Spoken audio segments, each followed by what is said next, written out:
분명히 똑같이 생긴 캔들인데 어떤 캔들은 다음날 급등을 하고 어떨 땐 똑같이 생긴 캔들이 나오고 다음날 하락을 합니다. 이런 경험 많이 해보시지 않았나요? 이런 매집봉 다음 날에는 급등할 확률이 높다는 건 아는데 어떨 때 상승을 하고 어떨 때 하락을 하는지 좀 헷갈리시죠? 그건 이 매집봉이 발생하는 차트상의 그 위치를 몰라서 상승과 하락을 예측하기가 어려운 겁니다. 오늘은 급등 나올 확률이 높은 매집봉에 대해서 말씀드리고, 그리고 매집봉 다음 날 장대 양봉이 나오기 좋은 위치도 알려드릴게요. 이 영상에서 제대로 배워두시면 다음날 시원한 급등 먹을 수 있습니다. 매집봉이라고 들어보셨나요? 주가가 상승을 할 때 앞쪽에 저항이 있어요. 이런 저항. 이 저항을 소화하는 과정이 필요한데 이 앞쪽 매물을 소화하는 역할의 캔들을 매집봉이라고 합니다. 저는 이 매집봉이 매물의 의미도 있는데 매물 소화의 의미도 있어서 저는 매물 소화 봉이라고도 불러요. 도로에 장애물이 이렇게 있으면은 자동차가 쌩쌩 달리기가 어렵겠죠. 주가에도 앞에 이렇게 매물이 있으면 주가가 빠르게 상승하기가 어렵습니다. 그래서 앞에 있는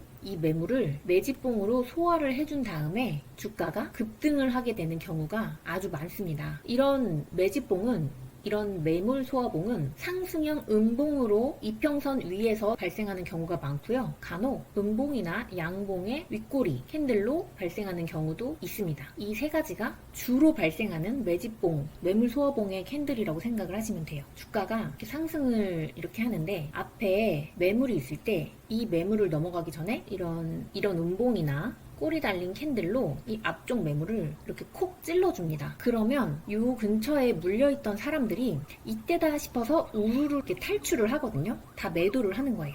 그러면 여기에 물려있던 매물대가 매도로 인해서 없어지기 때문에 매물대가 가벼워지는 겁니다.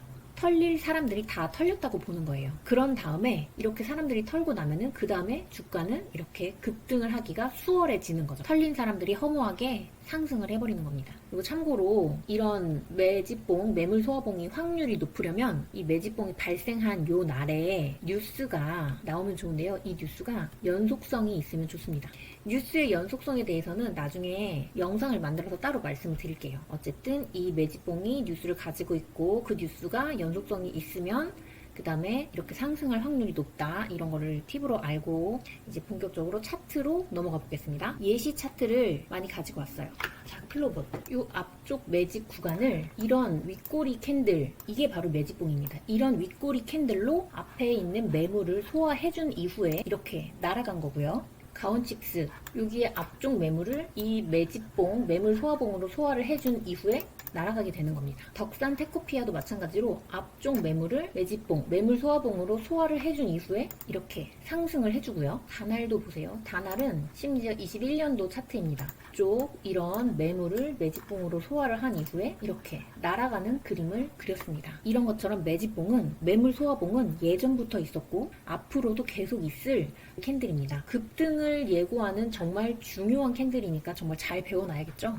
그리고 이 다날 캔들은 매집봉을, 매물 소화봉을 2개나 만들었어요. 이거랑 비슷한 차트가 우리 기술입니다. 여기 매집봉이 이 앞쪽 매물을 소화를 한 건데요. 보시면 이 매물의 아래쪽을 콕 찌른 거예요. 그러면은 여기 물려있던 개미들이 우르르 털리는 겁니다. 간혹 보면은 이 위쪽까지 매물을 소화하는 경우도 있고 이 아래쪽만 매물을 소화하는 경우가 있어요. 뭐 위쪽까지 매물을 소화하는 경우는 다들 예상하시다시피 이 전반적인 매물을 다 소화를 하는 건데 아래쪽만 소화를 해도 매물 소화가 되는 이유는, 이건 제가 생각을 한 건데요. 급등을 할 때는 물론 개미가 따라 탈 수도 있었겠지만 이렇게 눌렸을 때, 이런 눌린 자리에서는 아, 이제 눌렸으니 다음날 가겠다 라고 생각을 해서 여기서 신규로 들어오는 개미도 많을 거고 물타기를 해서 단가를 낮춰놓은 개미들도 많을 겁니다. 그래서 상대적으로 이 고점보다는 그 다음날 하락에 더 많은 사람들이 샀을 거예요. 그런데 이렇게 갭으로 하락해서 떨어졌기 때문에 매도를 못한 개미들이 이런 자리에서 많았을 겁니다. 그렇기 때문에 이렇게 차트를 쭉 돌려가지고 다시 그 위치, 개미들이, 신규 개미들도 많이 들어오고 물탄 개미들도 많이 들어온 요 자리까지 매물을 소화를 해주면 어느 정도는 가벼워졌다라고 가정을 해볼 수가 있는 거죠. 그렇기 때문에 그 다음날 이렇게 상승이 나올 수 있다고 저는 생각을 합니다. 그러면 이런 매집봉, 매물 소화봉이 항상 이런 장대 음봉, 긴 윗꼬리만 가지고 있을까요? 장대 음봉이 거의 대부분 많은데 장대 음봉이 아닌 그런 독특한 매물 소화봉도 한번 보실게요. 에이징 랜드입니다. 자, 보세요. 여기 앞쪽에 매물이 굉장히 많이 있었을 겁니다. 산이 하나, 둘, 세 개나 있죠. 그리고 갭을 뜬 위아래 꼬리가 긴 양봉 캔들이 하나가 나왔습니다. 이것도 매물 소화봉이라고 볼 수가 있는 건데요. 이날 24년 2월 22일이죠. 이게 왜 매물 소화봉인지 분봉으로 한번 가서 봅시다. 24년 2월 22일 분봉. 자, 여기거든요. 어떠세요? 요래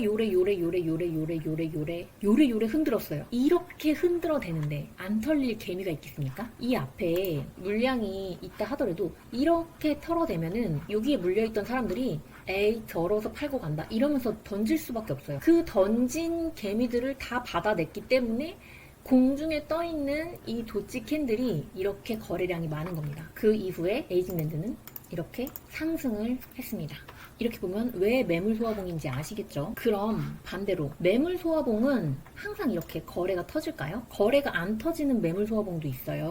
이런 캔들입니다. 요런 캔들. 이 캔들은 요 위쪽에 있는 매물을 소화를 한 거예요. 특히나 요 캔들의 매물을 소화를 했겠죠. 앞쪽 거래량 대비해서 굉장히 작은 거래량이 나왔습니다. 이렇게 거래량이 작은 매물 소화봉은 그 원리가 무엇이냐면 매물을 소화를 하는 역할보다는 매물이 얼만큼 소화되었는지 지금 얼만큼 남아있는지 확인하는 역할이 더 크기 때문입니다. 그러면 거래 대금이 크면 이렇게 확인할 때 여기 물량이 많구나 라고 생각을 해볼 수가 있을 것이고 이렇게 체크를 해봤는데 거래량이 작으면 여기서 나올 물량이 많지 않구나 이제 급등을 시켜도 되겠구나 이렇게 세력이 판단을 할 수가 있겠죠. 그래서 이 이후에 뷰노는 이렇게 많이 상승을 했습니다. 메가터치도 마찬가지예요. 매물을 소화하는 매물 소화봉이 요쪽에 있는 이 윗꼬리 양봉, 윗꼬리 음봉의 매물을 이 매집봉, 매물 소화봉이 소화를 해줬는데 거래량이 아주 작아요. 이렇게 작은 이유는 여기서는 이제 털릴 물량이 별로 없구나, 털릴 개미들이 별로 없구나 라고 생각을 해볼 수가 있는 거죠. 그러면은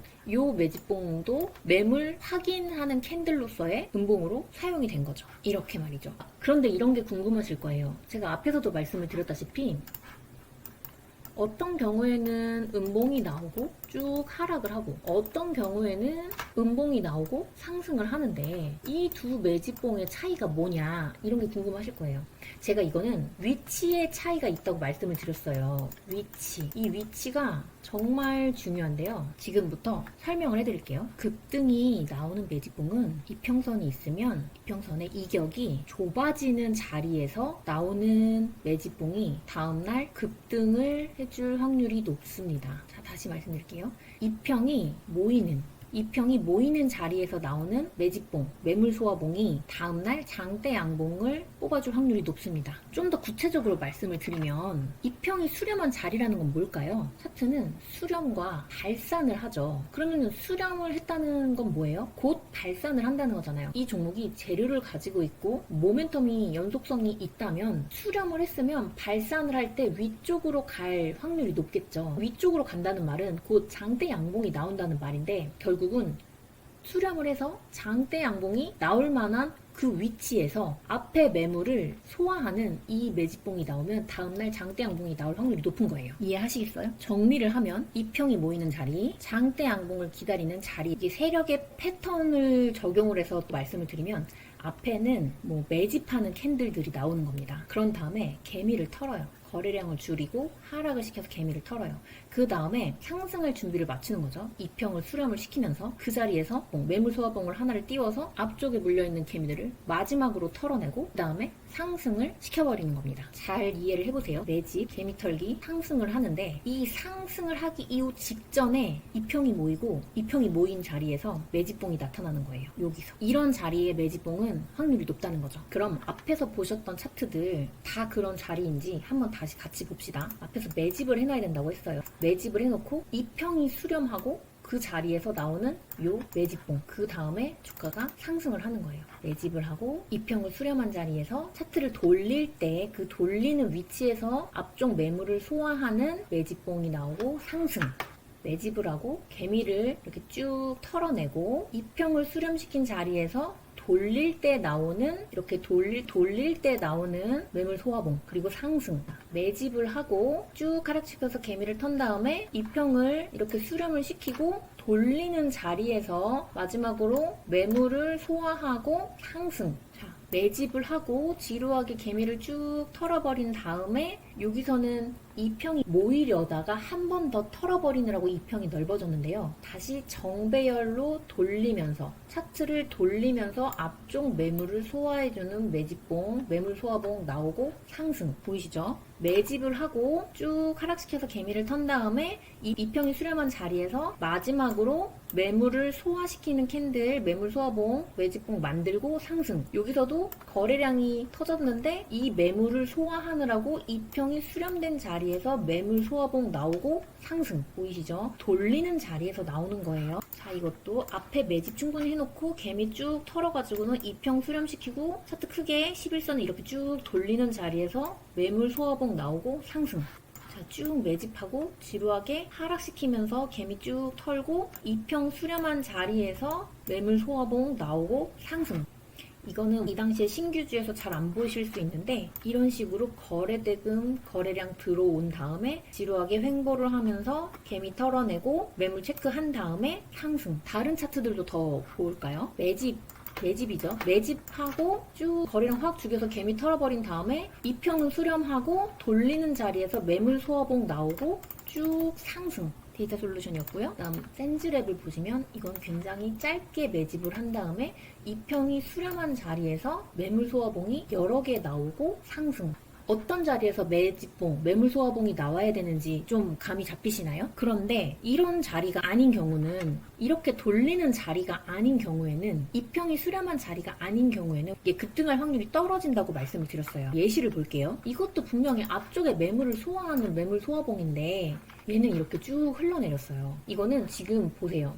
1차, 2차, 3차 파동에서 나온 상승이고 이격이 아주 커요. 이평이 수렴이 되어 있는 상황이 아닌 거죠. 돌리는 위치가 아니라 상승해서 꺾일 수가 있는 위치라는 거예요. YCKM의 경우 이 다음에 이렇게 상승을 했어요.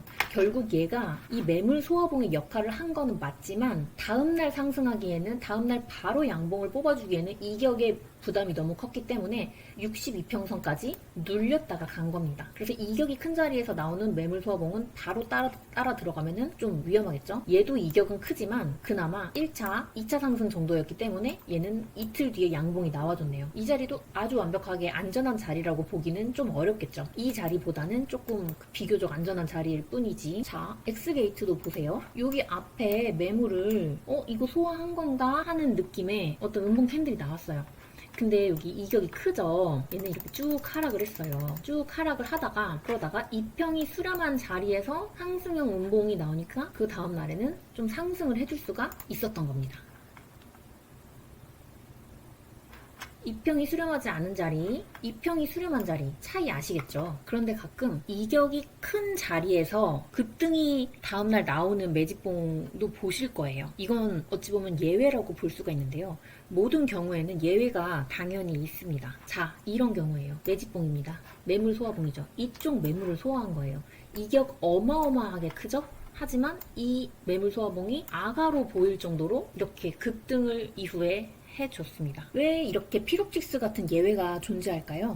이 피롭직스는 당시에 유리기판이라고 하는 센세이션을 일으키는 재료의 대장주였어요. 아주 좋은 재료를 가진 테마의 대장이었기 때문에 이런 게 가능한 거라고 생각을 합니다. 제가 항상 말씀을 드리죠. 차트는 그냥 보조일 뿐이에요. 항상 시황과 재료가 주가를 견인을 합니다. 차트는 보조일 뿐이에요. 그렇기 때문에 재료가 좋고 대장이면 이격이 큰 매집봉이라고 할지라도 그냥 급등을 할 수가 있습니다. 우리가 만약에 시황이나 재료 분석이 좀 약하다 하면은 우리는 이런 자리는 못하죠. 못하는 거예요. 재료 분석이 약한데 이걸 어떻게 분석을 해요? 우리가 시황과 재료가 약하면 그냥 돌리는 자리에서 얌전하게 나오는 매물 소화봉만 찾아가지고 매매를 해도 먹고 살 수 있습니다. 근데 여러분 그래도 이런 거 막 하고 싶을 거예요. 이런 자리 그래도 내가 볼 땐 대장인데 나 조금 불안하긴 하지만 이거 대장인 것 같아. 이런 자리에서 매매를 해보고 싶어 할 때는 어떻게 할까요? 근데 매집봉의 장점이 뭐냐면 상수명 음봉인 경우가 많잖아요.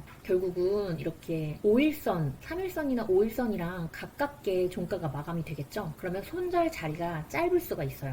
이렇게 급등할 때 잡는 것보다 중간에 이렇게 매집봉 나왔을 때 종가 부분, 이 저가 부분에 들어가면 하락을 하더라도 손절이 짧기 때문에 손절 잡고 한번 들어가 볼 수는 있겠죠. 근데 이거는 뭐 연습식으로 자유롭게 하시면 되고, 지금까지 설명드린 매집봉 말고도 상한가 위에서 발생하는 매물 소화봉에 대한 이론과 차트 분석한 내용도 굉장히 많아요. 근데 그거는 오늘은 시간 관계상 생략하고 다음번에 영상을 만들어서 설명을 드릴게요. 그래서 오늘 배운 거를 한번 정리를 해볼까요? 첫 번째, 매집봉, 매물 소화봉이 나왔을 때는 뉴스나 재료가 연속성이 있으면 좋다. 그리고 이평이 수렴한 자리에서 나오는 게 좋다. 확률이 높다. 같은 말인데 장대 양봉을 기다리는 위치에서 나오는 게 좋다. 그리고 가끔 대장주들은 그냥 공중에서 날아가기도 한다. 매집봉으로 매수를 했을 땐 손절은 5일선으로 잡는 게 안전하다. 제가 이런 매집봉을 찾아내기 위해서 이렇게 상승형 음봉을 걸러주는 조건 검색식도 만들어서 사용을 하는데요. 이것도 시간 관계상 다음 시간에 영상 만들어서 설명을 드릴게요. 그리고 제가 팁을 하나를 더 드릴게요. 여기 장대항공을 기다리는 위치라고 했잖아요. 우리 앞에서 배운 영상이 있어요. 뭘까요? 박스권